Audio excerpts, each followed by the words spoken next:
So I got this Jeep Grand Cherokee. I got it just a couple weeks ago. Fuel gauge didn't work. Put a couple gallons in it, make sure I could get home. Went out a couple days later, filled it up. It's 23 gallons gas. Upon doing so, found out that the fuel tank is leaking. Knew I was going to drop it to try to fix the fuel gauge. Is probably the sender. Figured I'll just run it low. Filled up, run it 200 miles. Should be pretty close to empty too. 225. Don't get a lot of very good gas mileage. Maybe 250. Wouldn't have a lot of gas in it. I could just drop it. But now it's scared it leaks when it's full. I don't know if the turn line.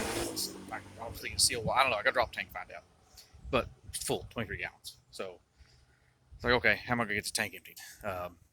Some people are saying, you can't siphon it out. They got some kind of stopper in the neck so that you can't siphon gas. So keep people from stealing gas. I've seen some people saying unhook the fuel pump or the fuel filter and jumper the fuel pump, get the pump out the bottom. But unless you jack the thing up real high, you don't get a gas can under there. And even if you did, it's 5 gallons at a time. Ain't nobody got time for that. So did it this way.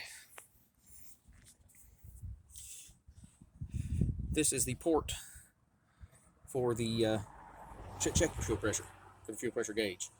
It works just like a tire. It's got the little valve stem. Use my valve stem removal tool, like for a tire, to pull that out. So that is just an open hole to squirt gas out. Hooked a hose to it. Ran it over to my truck, which I waited till I had an empty tank because the truck holds 24. So I waited till my fuel light came on.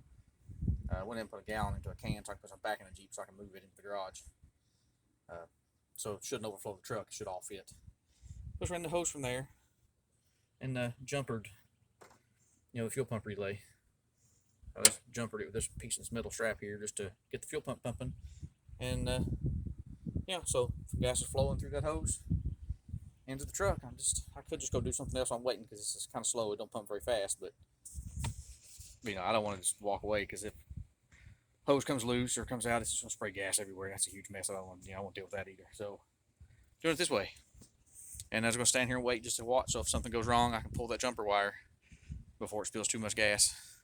Otherwise, I'm just here waiting until the truck's full, Jeep's empty, and then I'll we'll drop my tank, no problem. Hope this helps somebody out there that needs an idea on an easy way to do this. You don't have to get on the ground. Jack the Jeep up. You don't have to get wrenches and stuff out to unhook your fuel lines from your fuel filter and trying to figure out how to get it from there to the truck. But I guess you could run a long enough hose from there up to the truck, but this just seemed easier to me. Don't have to get on the ground. Anyway, hope that helps.